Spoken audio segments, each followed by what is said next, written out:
Et salut à tous les amis, c'est CryptoPartage, c'est un plaisir de vous retrouver pour cette vidéo d'analyse du 27 avril 2021. On poursuit dans la lancée entamée dès le début de cette semaine avec une map qui est quasiment dans son intégralité dans le vert et un Bitcoin qui continue à bien rebondir depuis son bottom trouvé pour le moment à 46 000 $. On est situé aux alentours des 55 000 $, plus 3%.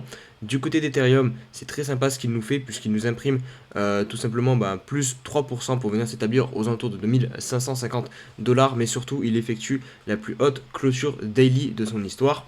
Et dans le reste des altcoins, c'est pareil, on a aussi de très belles performances, notamment XRP 1,44$ plus 20%.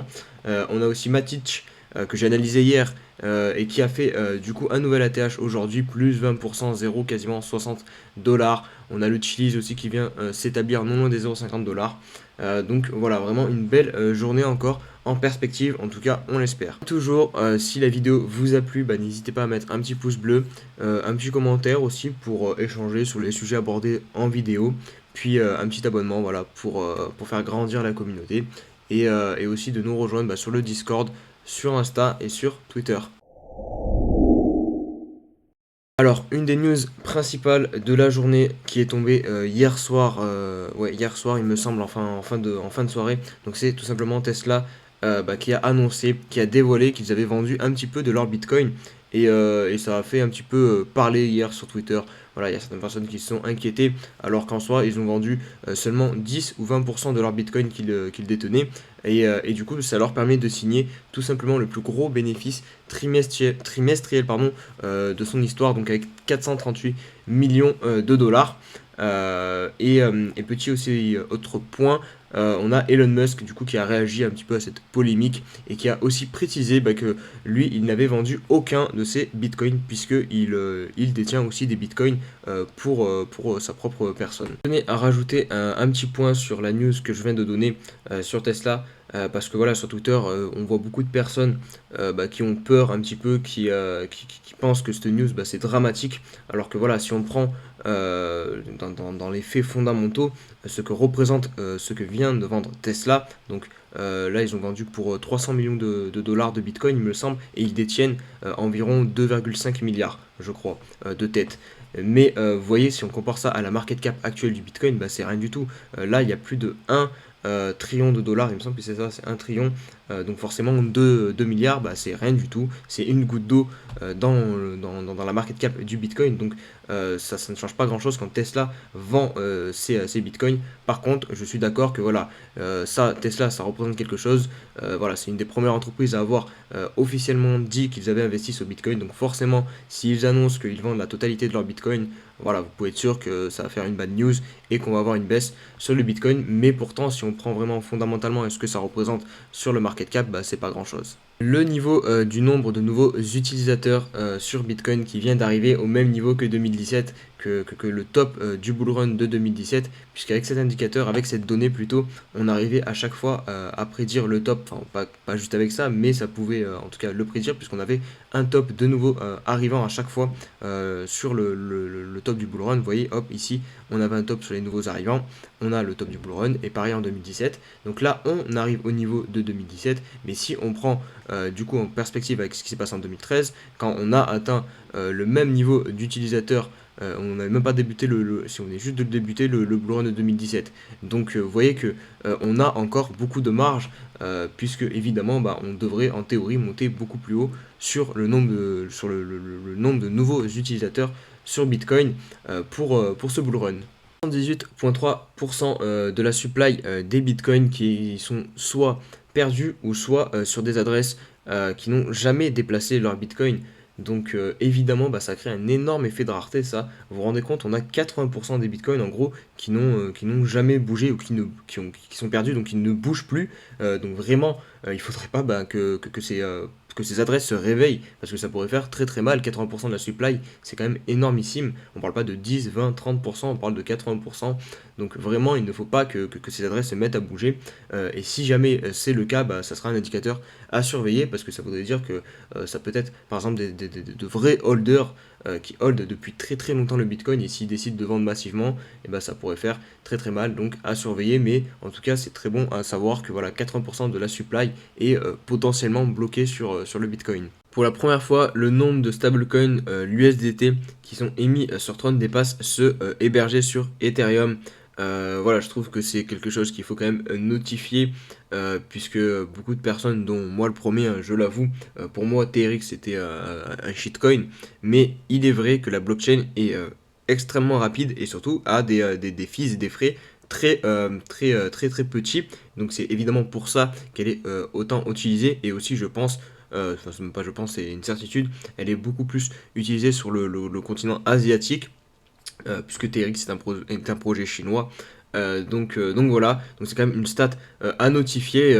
Voilà, c'est peut-être un shitcoin, et encore, voilà, je peux pas vraiment dire ça, puisque il y a clairement une utilité pour TRX. Donc voilà, TRX qui dépasse Ethereum en termes de stablecoin émis. Et pour finir, les news, Binance qui décide d'intégrer à sa plateforme les actions donc tokenisées de MicroStrategy, Apple et Microsoft.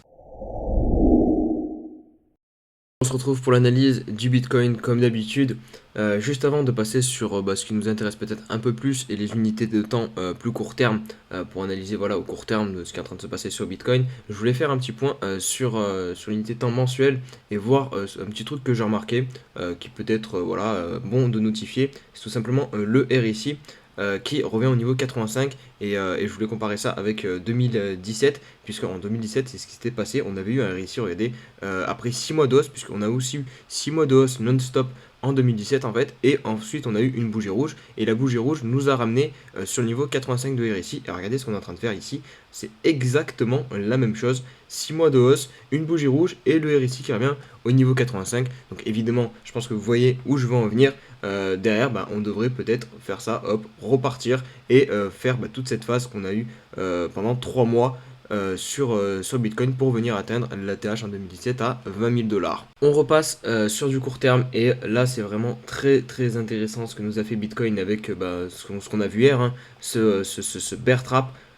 Où les bears ont pensé voilà, qu'on allait descendre beaucoup plus bas, qu'on a fait un nouveau bottom plus bas, un point bas plus bas que l'ancien, pardon, à 46 000 $ avec cette Meshi. Finalement, non, on est venu liquider tous les shorts qui étaient présents ici avec leur stop loss, et surtout on est reparti à la hausse, hein. Et ce qui est aussi très intéressant, c'est qu'on est venu directement chercher cette deuxième zone de combat, la résistance des 53 400 $. Et qu'est-ce qui s'est passé? On l'a transpercé, et on est venu s'appuyer dessus. Regardez, pullback parfait dessus, là, hop, et là on est en train de pousser. Donc pour moi, on a clairement validé ce support, et on réintègre toute cette zone-ci là, compris entre 54 000 $. Après, il y a beaucoup de paliers. Bon, je vais pas forcément tous les mettre ici, mais voilà, ce qui est important de savoir, c'est que pour moi, on valide ce support, et ça m'étonnerait vraiment pas que ce soit vraiment le bottom de la correction, ce point-ci, cette Meshi, puisque là vraiment on est sur un gros bear trap, hein, finalement, avec ici toutes les personnes qui étaient bear, qui se sont fait piéger. On est vraiment monté très très vite, et toutes les personnes par exemple qui voulaient aussi attendre que le Bitcoin revienne à 45 000 $, mais là elles se font extrêmement vite piéger, parce que voilà, on est déjà sur un Bitcoin à 55 000 $, et sûrement que ces personnes se disent encore je vais attendre, ça va redescendre, mais pas sûr que ça redescende. Vous voyez aussi, on a récupéré les moyennes mobiles, la MA50 en 4 heures. Donc on est bien orienté. Le MACD, pareil, on est bien orienté. Le RSI, on a de la place. Franchement, pour moi, c'est pas mal boule au niveau du court terme. On passe aussi rapidement en daily. Alors le daily, pareil, on a eu un rebond parfait sur les 30 de RSI juste avant de passer en survente. Le MACD est en train de repartir, de se bien réorienter. On va peut-être croiser boule dans pas très longtemps. Et surtout, on est potentiellement en train de réintégrer cette figure, donc le biseau d'élargissement. Après, voilà, ça reste une oblique. On a seulement finalement 2 points de contact, même si voilà, il y a plusieurs mèches. Mais bon, il y a eu aussi celle-ci, donc on va voir si on va se faire repousser, si on va réussir à re-rentrer ici, ou si vraiment réellement on va se faire repousser, et peut-être revenir tester en daily ce support des 51 000 $. C'est possible, ça aussi. Mais en tout cas, pour moi, vraiment, je suis très content qu'on ait trouvé et réalisé surtout ce bear trap en H4 sur le Bitcoin, puisque ça m'étonnerait pas qu'on reparte à la hausse. Alors pas tout de suite, hein, on peut prendre encore notre temps. Voilà, on est quand même beaucoup monté sur Bitcoin ces derniers mois. Ça ne me dérangerait pas qu'on consolide encore pendant quelques semaines, mais en tout cas, pas sûr du tout qu'on vienne chercher plus bas. Et surtout, ça va profiter tout ça normalement, en théorie, aux altcoins, avec la Bitcoin dominance qui est toujours située aux alentours des 50%. Et c'est ce qu'on va voir là, quand je vais essayer de faire beaucoup d'altcoins. Vraiment, il y a de très belles performances, et notamment Ethereum. Ethereum qui continue, comme je le disais il y a quelques instants, de surperformer le Bitcoin. C'est vraiment très très intéressant ce qu'il nous fait, et surtout la clôture d'hier qui est venue s'effectuer tout juste au-dessus de l'ancienne plus haute. Donc ça c'est très important, c'est quand même un signal assez bull. Là on est vraiment tout proche de la TH qui est située avec cette mèche à 2646 $. Vraiment pour moi on va y aller dans les prochaines heures, voire les prochains jours. Vraiment je vois pas comment on pourrait ne pas venir chercher un nouvel ATH sur Ethereum. Vous voyez qu'au niveau du MACD, pareil, on recroise Bull, le RSI, voilà, on a fait aussi un double bottom qu'on voit ici aussi sur le cours. Donc voilà, on a de la place pour monter, on est toujours dans ce petit canal ascendant. Donc vraiment pour moi, voilà, y a pas de raison qu'Ethereum s'arrête ici alors qu'il est aussi bien lancé. Un petit point sur Redium que je vous ai pas mal partagé, que ce soit sur Twitter, sur Insta aussi. Donc voilà, raison de plus aussi pour me suivre. Des fois, je donne des petits calls comme ça, des petites cryptos que je sens bien, puisque vraiment, pour le coup, elle, je la sentais vraiment bien. Voilà, elle fait partie de l'écosystème Solana. Et ben, c'est un très bon projet. Et évidemment, ben, vu l'engouement qu'il y avait autour de Solana, je me suis dit, les projets qui sont autour, il y a moyen voilà, ils performent. Et quand j'ai vu bah, la tête pardon, du graphique, il y avait clairement moyen, un beau triangle de compression, même si là on a une petite impureté. On était sorti du triangle, on l'a réintégré, mais vous voyez l'oblique a parfaitement tenu, parfaitement joué son rôle, et là on vient de refaire une sortie. Et pour le coup voilà, on n'a pas Bitcoin qui nous fait chier, qui nous met une pression baissière. Donc là les alts peuvent s'exprimer, et Radium bah, ne se fait pas priver, ne se fait pas attendre, et il vient directement bah, casser son ATH, casser cette résistance des 12,4 $. Et là, bah, il va passer en price discovery d'ici peu de temps, parce qu'on a quand même la mèche ici de l'introduction qui est encore un poil au-dessus. Mais voilà, c'est très bien. J'espère que des personnes ont réussi à se positionner sur Radium, même si je crois que la crypto est disponible uniquement sur FTX. Après, FTX, c'est une très bonne plateforme, donc n'hésitez pas à vous inscrire hein, si jamais l'envie vous prend. Mais là, voilà, si vous voulez rentrer, bah, j'attendrai, voilà, comme d'habitude, vous le savez, un pullback, je pense, sur cette zone-ci des 12,4 $, ça peut être intéressant. Sinon, tant pis, le train est parti, il y en aura d'autres. Je voulais aussi faire ce matin un petit point sur AXEC RLC, un projet que j'aime pas mal aussi. J'en ai un petit peu en portefeuille, hein, voilà, si vous voulez tout savoir. Je sais pas si j'ai dû vous en parler forcément sur la chaîne, mais ça doit remonter à plusieurs mois. Depuis, j'en avais pas trop reparlé, mais là, il nous fait quelque chose de très intéressant. Voilà, on était dans ce canal ascendant. Malheureusement, on l'a perdu, mais encore une fois, vous voyez, ça va être une impureté finalement. Il faut se méfier en vrai des canaux comme ça et des obliques, parce que très souvent, quand même, on fait pas mal d'impuretés dessus. Il faut en fait privilégier toujours les résistances horizontales, c'est beaucoup plus puissant. Et vous voyez ici, bah, c'est ce qui s'est passé, on est venu tout simplement rebondir sur pardon, l'ancienne résistance des ATH ici, située aux alentours de 1,80 $. Donc on rebondit, et là vraiment on a une poussée énormissime. On vient de faire un nouvel ATH à 3,29 $. Donc attention, on va se méfier de l'oblique au-dessus là, parce que ouais, elle a quand même été très pertinente. À chaque fois elle nous a vraiment repoussé pour le coup. Donc attention qu'on ne se fasse pas encore repousser. Et de toute façon en vrai il y a beaucoup de chance, puisqu'on est quand même sur trois belles bougies en daily. Et à mon avis, si on se met sur le 4 heures, je l'ai pas là. Attendez, hop, je vais faire un petit. Voilà, hop. Si on se met en 4 heures, ouais, voilà, c'est bien ce que je pensais. On a quand même un récit qui est déjà en surchauffe. Vous voyez, on est vraiment monté quasiment à la verticale. Donc il faut se méfier, c'est pas le moment de rentrer du tout sur ce projet-ci. Mais voilà, je voulais vous en parler, faire un petit point dessus. Et par exemple, si jamais il venait à rechercher le bas de son canal, même si c'est pas le scénario que je vais privilégier, je pense, parce que ça m'étonnerait pas du tout qu'on vienne casser ce canal par le haut.